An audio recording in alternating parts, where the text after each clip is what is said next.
Yo, c'est Vega et bienvenue pour la review de l'épisode 265 de Boruto. Alors oui, vous l'avez vu peut-être du coup au titre, Kawaki se fait encore humilier.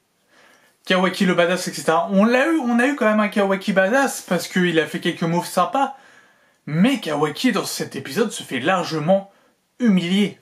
Je veux dire, même Iwabe, qui était plus vieux que les autres à l'académie, il faisait peur, Iwabe. Il imposait un peu le respect, tu vois, genre il disait, bon, on va pas l'embêter, etc. Que Kawaki, non. Kawaki, les élèves peuvent l'embêter, il réplique pas. Le pauvre, il subit même. Voilà, donc qu'est-ce qui s'est passé dans cet épisode? Donc, du coup, c'est un entraînement qui a un exercice en extérieur, par équipe de 3, et le gagnant gagnera, enfin, il y aura plein de petites épreuves, et le gagnant, du coup, gagnera une petite récompense. Voilà ce que propose le professeur Anna, aka sûrement celle qui vend du Malakai. Je pense toujours que Anna veut du Malakai, même si elle est inutile dans cet épisode, comme les épisodes précédents, en fait. Elle est pas faite pour ça, et puis même Kawaki dit qu'elle est pas faite pour le job. Soit elle est vraiment nulle et elle sert à rien, ce qui est possible, ce qui m'étonnerait peut-être pas vu l'arc, ou c'est elle et elle cache bien son jeu. Moi, c'est une piste probable. Mais après, est-ce que c'est ça ou pas? J'en sais rien, je pose ça là, voilà. Donc ils doivent être en équipe par tirage au sort. Kei se retrouve évidemment avec Himawari et une autre fille, dont j'ai oublié le nom. Et Kawaki se retrouve avec une personne qui maîtrise les insectes, comme Shino, et une personne à lunettes. Enfin, avec des lunettes un peu comme moi, les miennes là, enfin, sur la tête. Et une autre personne, une autre fille, dont je sais pas le nom non plus. Et surtout avec ces deux-là qui vont du coup le martyriser du début jusqu'à la fin de l'épisode. Littéralement. Donc ils font pas mal de petites épreuves, etc. Il faut du lancer de shuriken. Et là même Kawaki, enfin il y a du lancer de Kawaki. Genre là, les deux filles, enfin je sais même pas si la fille, la personne à lunettes est une fille ou un garçon. Je sais rien. Donc ces deux personnes vont prendre Kawaki, vont balancer contre les cibles et ils vont lui balancer deux shurikens qui vont du coup le plaquer contre les cibles, ce qui veut dire qu'ils savent très bien lancer des shurikens sans en apprendre vu que ils sont forts et du coup alors pourquoi ils n'ont pas gagné s'ils savent déjà faire ça? Enfin tu fais ouais c'est incroyable. Et du coup et Anna la prof elle fait non le lancer de Kawaki ne rapporte pas de points, je suis désolé. Le lancer de Kawaki. Et là, c'est là tu fais bon, d'accord, ok. Pourquoi pas, Kawaki. Mais Kawaki, pendant tout l'épisode, il se fait humilier comme ça. Hein. Partout, tout le temps, parler de personnes qui lui foutent la pression, etc. Par contre, petit moment un peu étrange, quand même, je dirais. C'est le moment où il monte aux arbres pour récupérer, du coup, des drapeaux. Et Kawaki n'en a qu'un, alors que Kawaki sait manier le chakra pour monter aux arbres et pour récupérer les drapeaux.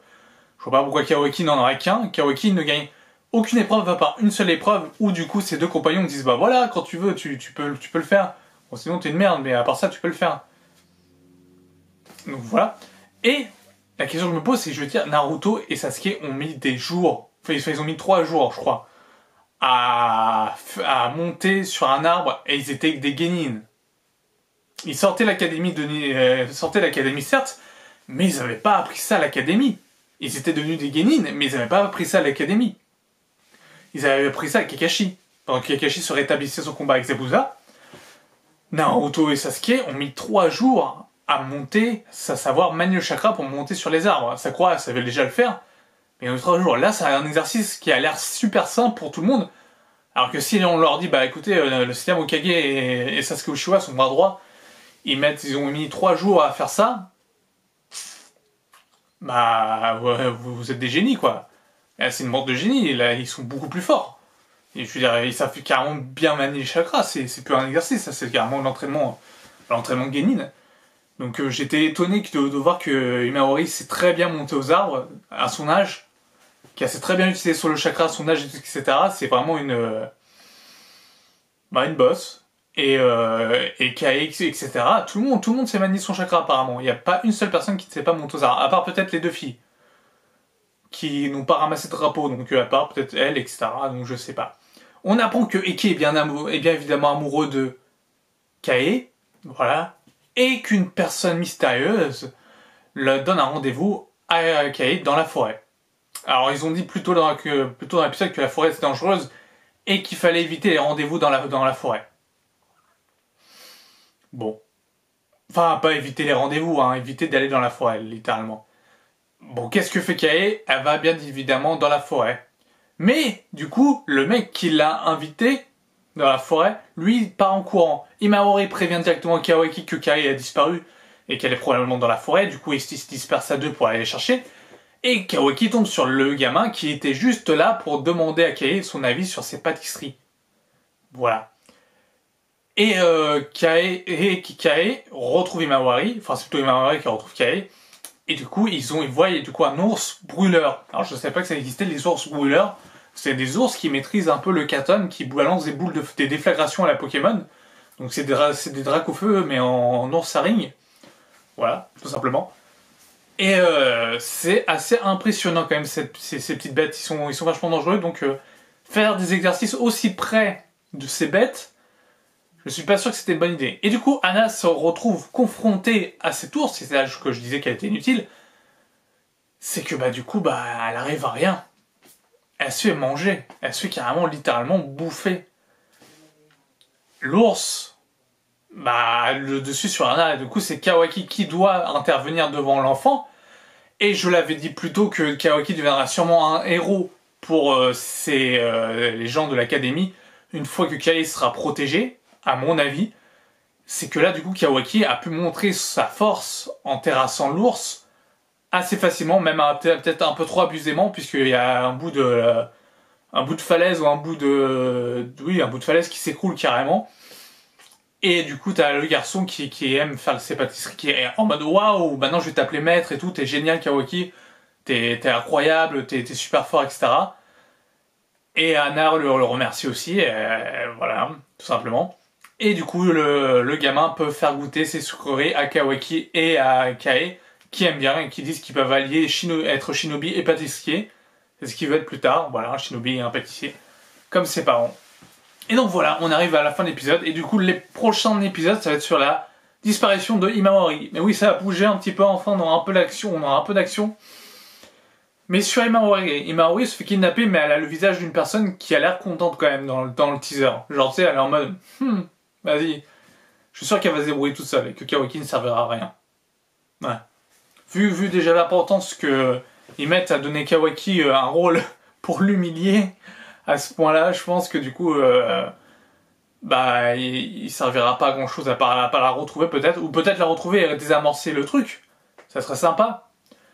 De voir un Kawaki badass autre que terrasser un ours, parce que terrasser un ours c'est pas non plus un exploit de fou. Même si c'est un ours brûleur, ok. C'est un ours rouge. Bon, on a vu mieux. Donc voilà.